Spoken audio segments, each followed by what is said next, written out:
দর্শক, ওবায়দুল কাদেরের সবশেষ শারীরিক অবস্থা নিয়ে জানাচ্ছেন বিএসএমএমইউর চিকিৎসকরা। আমরা সরাসরি চলে যাচ্ছি সেখানে। নীল হয়ে গেছেন, তার মানে বুঝে ফেললাম যে কার্ডিয়াক অ্যারেস্ট। তখন তাড়াতাড়ি করে আমি সিপিআর স্টার্ট করি এবং ওনাকে ভেন্টিলেশনে দিয়ে যখন ওনার হার্টটা আবার চালু হয় তখন আমি চিন্তা করি যে এর পরে কী করব। তখন এর মধ্যে আমাদের যা যা ওষুধ দেওয়ার অ্যাকিউট করোনারি সিনড্রোমে আমরা সেই ওষুধগুলো ওনাকে বেটে খাওয়াই দিয়েছিলাম টিউব দিয়ে। তারপরে ওনাকে নিয়ে আসি আমরা ক্যাথল্যাবে। আমাদের ক্যাথল্যাবে আনার পরে ওনার তাড়াতাড়ি আমরা অ্যাঞ্জিওগ্রাম করি। অ্যাঞ্জিওগ্রামে দেখা গেল যে ওনার 3টে আর্টারি নালি ব্লক। ওনার আগে থেকেও ডায়াবেটিস ছিল, সেটাও দেখলাম আনকন্ট্রোল অনেক বেশি হয়ে গেছে। এবং এই 3টা নালিতে তখন আমরা সবাই কয়েকজন মিলে সিদ্ধান্ত নেই যে কি করা যায়। তখন বললো যে যেটা ক্রিটিক্যাল যেটা ব্লক এলএডি বলে, এলএডিতে যেটা হার্টের 2/3 অংশ সাপ্লাই দেয়, সেই নালিটা খুলে দেওয়ার জন্য সবাই বললো যে এটা খুলে দিলেই হয়তো উনি কিছু ইমপ্রুভ করবেন। তাই আমরা সেই অ্যাটেম নিয়ে ওই নালিটা খুলি। খোলার পরে সত্যি ঘন্টা দুয়েক উনি খুব ভালো, ওনার হেমোডাইনামিক স্ট্যাটাস, সেটাকে স্টেন্টিং বলে, যেটা প্রাইমারি পিসিআই বলে। প্রাইমারি পিসিআই খুব ভালোই ছিলেন। তারপর দেখা গেল যে প্রেশার কিছুক্ষণ আবার কমে যাচ্ছে, আবার কিছুক্ষণ পরে ওঠে, তারপরে ইলেকট্রোলাইট ইমব্যালেন্স হয়, অনেক রকম প্রবলেম দেখা দিল। তখন আমরা ঠিক করলাম যে এরপরে কি করা যায়। বিভিন্ন সবার সাথে আমরা পরামর্শ করে আমরা চিন্তা করলাম আইবিপি প্রতিস্থাপন করব। তো আইবিপি একটা যন্ত্র যেটা প্রেশারকে মেনটেন রাখে। তো সেটা দেওয়ার পরে উনি এখন হেমোডাইনামিক্যালি স্টেবল আছেন, চোখ খুলছেন, কথা বলছেন, কিন্তু ক্রিটিক্যাল স্টেজই বলবো, এখন ক্রিটিক্যাল স্টেজই আছেন। উনি পা নাড়াচ্ছেন, নাড়ায় বলতেছেন কথাবার্তা, চেষ্টা করতেছেন কথাবার্তা। এখন এই অবস্থায় উনি আছেন। তা আমরা আরও কিছুক্ষণ দেখব এই হেমোডাইনামিক স্টেবিলিটি যদি আইবিপি মেশিন দেয় কিছুক্ষণ স্টেবল থাকে, তাহলে আমাদের সিদ্ধান্ত দুইটা হবে, যে আমরা হয়তো মেডিকেলও থেরাপি দিয়ে যেতে পারি অথবা বাইপাস, নেক্সট হয়তো অন্যান্য যে নালীগুলা ব্লক আছে সেইগুলা খুলে দেওয়ার জন্য হয়তো বা বাইপাস করতে পারি। তা এটা সিদ্ধান্ত সময় সাপেক্ষে।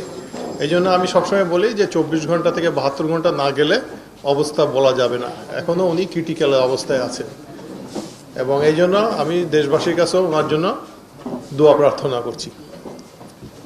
স্যার, এই অবস্থায় কি ওনাকে দেশের বাইরে বা ট্রিটমেন্টের জন্য উন্নততর চিকিৎসার জন্য পাঠানোর কোনো সুযোগ আছে কিনা? এই অবস্থায় পাঠালে আসলে স্টেবিলিটি আনস্টেবল হয়ে যেতে পারে। প্লেনের জার্নিটা কি হবে, এটা যেখান থেকে যারা নিতে পারবে, যারা নিতে আসবে, তারা যদি এসে মনে করে যে তাদের অ্যাম্বুলেন্স, তাদের টেক আপ, তাদের ম্যান পাওয়ার সব কিছু স্টেবল আছে, তাহলে তারা নিতে পারবে।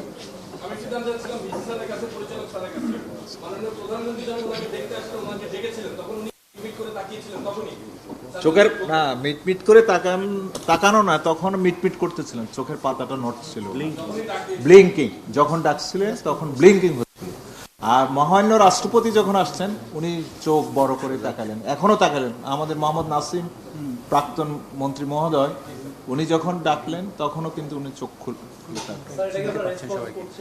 Yes surely. স্যার, আমাদের দেশের চিকিৎসা ব্যবস্থা অনেক উন্নত হয়েছে, আমরা দাবি করে থাকি। তো এখন আমরা যতটুকু সমৃদ্ধ হয়েছি ততটুকুর মাধ্যমে ওনাকে সারিয়ে তোলা সম্ভব কিনা? বলো। এটা তো আপনারা প্রমাণই পাচ্ছেন যে সকালবেলা উনি এসেছেন, আসার 2-3 মিনিটের ভিতর ওনার হার্ট বন্ধ হয়ে গেছে। সেই বন্ধ হওয়া হার্ট কার্ডিয়াক মেসেজ দিয়ে প্রফেসর সৈয়দ আলী হাসান, উনি আপনি জানেন বঙ্গবন্ধু কার্ডিওলজি ডিপার্টমেন্টের চেয়ারম্যান, উনি নিজে থেকে ওই সময় মেসেজ দিয়ে সেটেল করে ক্যাথল্যাবে নিয়ে, মানে যেখানে অ্যাঞ্জিওগ্রাম করা হয় ওখানে নিয়ে প্রাইমারি অ্যাঞ্জিওপ্লাস্টি উইথ স্টেন্টিং, যেটাকে আপনারা সাধারণ ভাষায় বলেন রিং পরানো, সেটা পরানোর পরে উনি সেটেল করছেন। 2 ঘন্টা ভালো ছিলেন। কিন্তু একটা প্রবলেম হয়, যখন রক্ত চলাচল একবার হার্টের বন্ধ হয় তখন ওইটা আমরা বলি ইসচিমিয়া। এই ইসচিমিয়া যখন আবার রক্ত পায় তখন আবার রিপারফিউশন, মানে নতুন করে রক্ত চলাচল শুরু করে।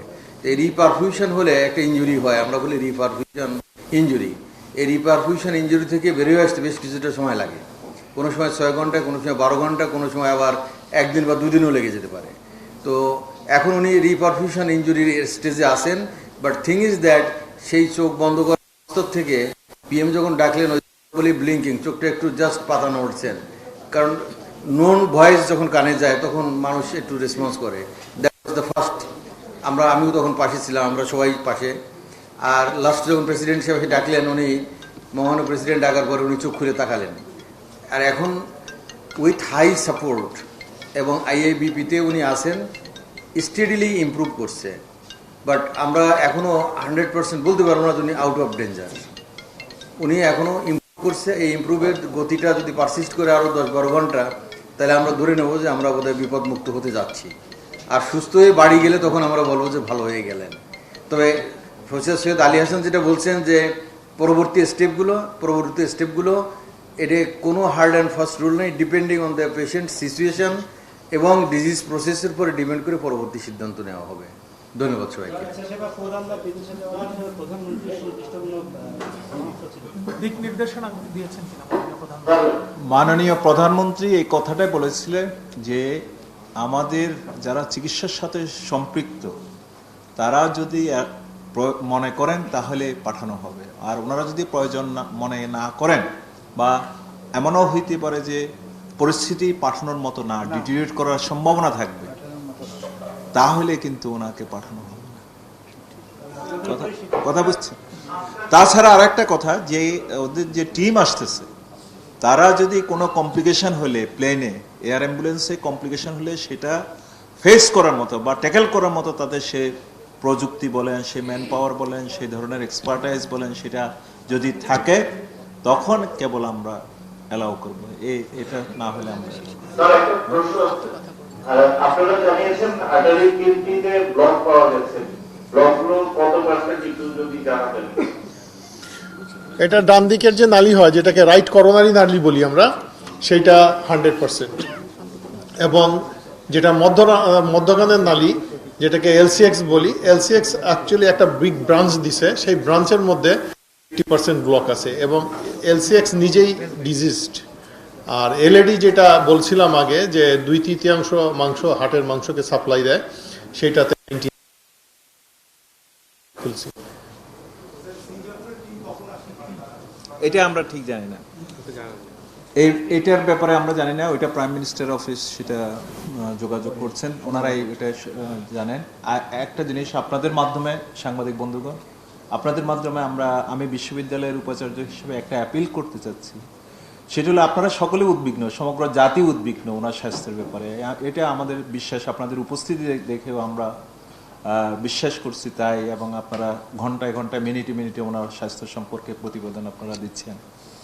সেটা হলো অনেক ধরনের জটিলতা হয়, সেই জটিলতা থেকে মুক্ত থাকার জন্য আমাদেরকে নিরিবিলি চিকিৎসা সেবা দেওয়ার আমাদেরকে সুযোগ করে দিতে হবে, পরিবেশ করে দিতে হবে। সেটা পারেন আপনারাই, রাজনৈতিক নেতৃবৃন্দ। মাননীয় প্রধানমন্ত্রী আমাদেরকে স্ট্রিক্টলি বলেছেন যে যদি আমিও আসি আমাকে তোমরা ঢুকতে দিও না, কেউ যাতে এখানে ঢুকতে না পারে। আমরা একটা বই রেখেছি নিচে, ডি ব্লকের নিচে, কেউ যদি নেতৃবৃন্দ আসেন সেখানে আমাদের নামটা লিখে দিয়ে যাবেন কে আসছিলেন। কিন্তু আমরা পারছি না, আমরা এখনো পর্যন্ত শত শত লোক ওইখানে গিয়ে দরজার ওইখানে হুমড়ি খেয়ে পড়ছেন। এতে কিন্তু ওনার শারীরিক জটিলতাটাই বাড়বে। যদি ইনফেকশন হয়, বিভিন্ন ধরনের জটিলতা হওয়ার সম্ভাবনা খুব বেশি। এই জন্য আপনাদের কাছে অনুরোধ, আপনারা সেইভাবে দেশকে বা জাতিকে সেভাবে একটু খবরটা পৌঁছানোর ব্যবস্থা করবেন। আর তাছাড়া অন্যান্য রোগীদেরও কিন্তু অসুবিধা অনেক, সব কিন্তু হার্টের পেশেন্ট। করোনারি কেয়ার CCU 1 এবং CCU 2-তে সব হলো হার্টের পেশেন্ট, এবং ICU-তে হার্টের পেশেন্ট, তাদেরও কিন্তু ক্ষতি। আমরা বুঝি আমাদের যদি কিছুক্ষণ পর 1 ঘন্টা বা 2 ঘন্টা পর আপনাদের ট্রান্সফারিং বৃদ্ধি করেন, সেক্ষেত্রে আমাদের জন্য সেটা সুবিধা হয় যে তথ্যটা প্রপারলি দেওয়ার মুশকিল হলো আমরা যে এতক্ষণ পর্যন্ত আমরা এদিকে কেউ আসতে পারেনি, আমাদের কারো দুপুরের খাওয়া পর্যন্ত হয় নাই। যে এখন একটু স্টেবল হওয়ার ফলে আমরা আপনাদের কাছে এখানে আসতে পেরেছি। না হয় আদারওয়াইজ বিভিন্ন জন আপনাদের অনেকে ফোন করছেন, যাদেরকে একটু বেশি চিনি তাদেরকে একটু ধমকে সুরে বলতেছে, যাদেরকে হয়তো কম চিনি তাদেরকে অনুরোধ করছি যে এখন এই অবস্থা বা ওরকম অবস্থা। ছোট্ট একটা প্রশ্ন ছিল। আমি একটা দেখেছিলাম যে কাগজে দেখেছিলাম যে আজকে সকাল 12টায় আপনারা রিপোর্ট করেছেন যে ওনার হৃদস্পন্দন হার্টবিট প্রতি মিনিটে 35 বার হচ্ছে। তো তো এখন সেটা কততে আছে? হার্টবিট ওনার মাঝখানে ঠিকই ছিল, স্বাভাবিকই ছিল। মাঝখানে একবার ওই যে বললাম না প্রেশার আপ ডাউন করছে, সেরকম হার্ট রেটও একবার 35-এ চলে আসছিল। তো সেই সময় সেটা বেশিক্ষণ না, 10-15 মিনিট। তারপরে আমরা তৎক্ষণাৎ আমরা টেম্পোরারি পেসমেকার লাগাই দিছি, যেটা ওনার হার্ট রেটকে বাড়ায় দেয়, কিন্তু সেটা কাজে দরকার হয়নি। পরবর্তীতে এখন হার্ট রেট ধরেন 100 থেকে 90, 100, 110 এর মধ্যে ফ্লাকচুয়েশন হচ্ছে, 100 এর মধ্যে ফ্লাকচুয়েশন হচ্ছে। আনসার্টিনিটি নিয়ে আসলে কিছু বলা যায় না, তারপরও আপনাদের যত রকমের কেস স্টাডি আছে, অনেক রোগী আপনার আছে, সেই এক্সপিরিয়েন্স আলোকে আপনাদের কি মনে হচ্ছে? আশাবাদী এইটুকুই আশাবাদী। একটু elaborately বলবেন। এলাবোরেটলি বলতে গেলে আসলে একটু আগে আমাদের প্রফেসর অসিত বরণ যেটা বললেন যে রিপারফিউশন ইনজুরিটা থেকে উঠে আসতে বেশ কিছু সময় লাগে। তা এখন যদি সেই সময়টুকুতে যদি ওনার হার্টের মাংসগুলো যদি ভালো অক্সিজেন নিউট্রিশন পায়, তাহলে রিকভারি ভালো হবে। এটাই আমাদের, এই জন্য আমরা আশাবাদী করতেছি। কিন্তু তার বিপরীত হইতে পারে, ইসকেমিক জোন থাকে, হট করে হার্টের ছন্দ পতন ঘটতে পারে। সেই ছন্দ পতন হইলে তখন আবার খারাপের দিকেও যেতে পারে। একটা সময়ের ব্যাপার, সময় আনসার দিবে আপনাদেরকে। আচ্ছা, আপনাদের সকলকে ধন্যবাদ। নাকি